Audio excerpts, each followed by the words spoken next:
சென்னை அடுத்த குரோம்பேட்டை தனியார் மண்டபத்தில் இந்து திராவிட மக்கள் கட்சியின் மாநில பொதுக்குழு மற்றும் செயற்குழு கூட்டம் நிறுவனரும் தேசிய தலைவருமான ரமேஷ் பாபுஜி தலைமையில் நடைபெற்றது. இந்நிகழ்ச்சிக்கு சிறப்பு அழைப்பாளராக இந்து புரட்சி முன்னணி நிறுவனர் சந்திரகுமார் கலந்து கொண்டு சிறப்புரையாற்றினார். கூட்டத்தில் பேசிய நிறுவனர் ரமேஷ் பாபுஜி பேசுகையில், இந்து சுவாமியான ஐயப்பனை இழிவாக பாடிய இசைவாணியை கண்டித்து வள்ளுவர் கோட்டத்தில் ஆர்ப்பாட்டம் நடத்தப்படும் என பல்வேறு கருத்துக்கள் கூறி 9 தீர்மானங்கள் நிறைவேற்றப்பட்டன. இதில் இந்து திராவிட மக்களின் கட்சி மாநில, மாவட்ட, பகுதி கழக நிர்வாகிகள் ஏராளமானோர் கலந்து கொண்டனர்.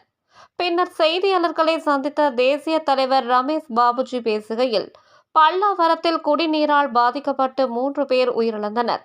அவர்களுக்கு தமிழக அரசு 1 கோடி ரூபாய் வழங்க வேண்டும் என்ற கோரிக்கை உட்பட 9 தீர்மானங்கள் எனவும், ஆந்திர மாநிலத்தில் வக்பு வாரியத்தை நீக்கியதை போல் தமிழக அரசு வக்பு வாரியத்தை நீக்க வேண்டும், இந்து கடவுளான ஐயப்பனை இழிவாக பாடிய இசைவாணியை கைது செய்ய கோரி வள்ளுவர் கோட்டத்தில் வருகின்ற 12ஆம் தேதி இந்து திராவிட மக்கள் கட்சியின் ஆர்ப்பாட்டம் நடைபெறும் என தெரிவித்தார்.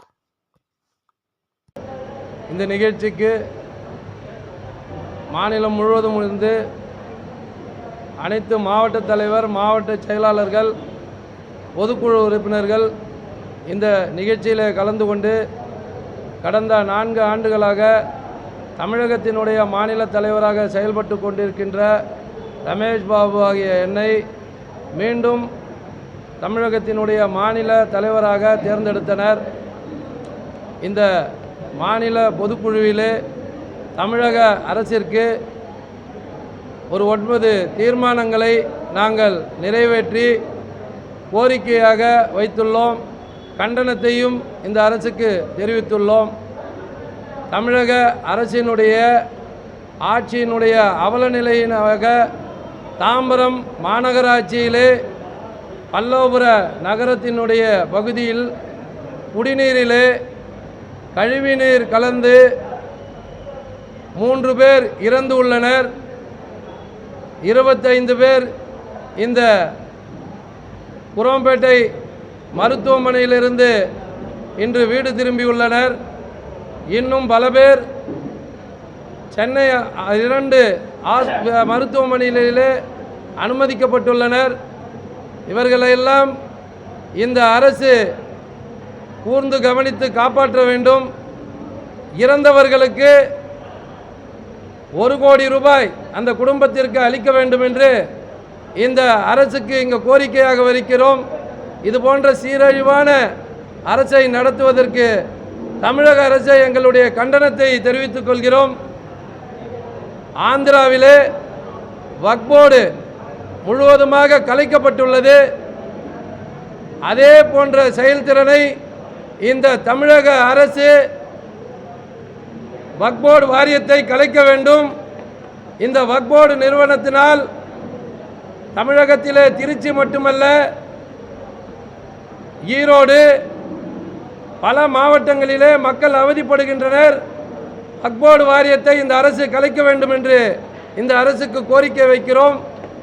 பெஞ்சால் புயல் தமிழகத்திலே தென் மாவட்டங்களிலே மிகவும் மக்கள் பாதிக்கப்பட்டுள்ளனர்.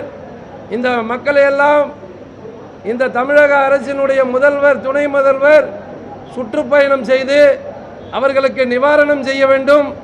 மத்திய அரசு நிவாரணம் வழங்க வேண்டும் என்று மத்திய அரசின் மீது குறை கூறிக்கொண்டு தமிழக மக்களுக்கு நிவாரணம் செய்யாமல் காலம் கடத்தக்கூடாது. இதனை உடனடியாக செய்ய வேண்டும். அரசு மழைக்கு முன்பாக நாங்கள் அனைத்தும் தயாராக இருக்கிறோம் என்று சொல்லிக் கொண்டுள்ளனர். நீங்கள் இந்த பிஸ்கட் வழங்குவது, போட்டை எடுத்துக்கொண்டு தண்ணீரிலே மிதந்து செல்வது, இதுவல்ல பாதுகாப்பு. முன்னெச்சரிக்கையாக நதிகளை எல்லாம் தூர்வாரி நீரானது நேராக கடலிலே கலக்கக்கூடிய செயலை முன்னெச்சரிக்கை நடவடிக்கையாக இந்த அரசு எடுத்திருக்க வேண்டும். இந்த அரசுக்கு புயலினுடைய சீற்றத்தை கவனத்திலே கொள்ளாமல் இருந்ததற்கு கண்டனத்தை எங்கள் தெரிவித்துக் கொள்கிறோம். வரக்கூடிய 2026 சட்டமன்ற தேர்தலில் எங்களுடைய நிர்வாகிகளுக்கெல்லாம் நாங்கள் அறிவுறுத்தியுள்ளோம். விரைவில் சட்டமன்ற தேர்தலுக்கு அனைவரும் தயார்படுத்துவதற்கான கூட்டமாக இது இருந்தது. கடந்த தேர்தலிலே அண்ணா திராவிட முன்னேற்ற கழகத்திற்கு ஆதரவு தெரிவித்து நாங்கள் அவர்களுக்கு சில தொகுதியிலே வேலை செய்தோம். தற்போது நடக்கக்கூடிய தேர்தலிலே இந்து திராவிட மக்கள் கட்சியினர் வெற்றி வாய்ப்பு இருக்கக்கூடிய தொகுதிகளை எல்லாம் தேர்ந்தெடுத்து தேர்தலிலே இந்து திராவிட மக்கள் கட்சி தனித்து போட்டியிடுவோம். எங்களை போன்ற இந்து இயக்க தலைவர்களெல்லாம் ஆதரவுகளை திரட்டி போட்டியிடுவது என்று முடிவெடுத்துள்ளோம். அதற்கு எங்களுடைய இந்து திராவிட மக்கள் கட்சி தொண்டர்கள் அனைவரும் உழைக்க தயாராக உள்ளனர் என்பதை இந்த கூட்டத்தின் வாயிலாக தெரிவித்துக் கொள்கிறோம்.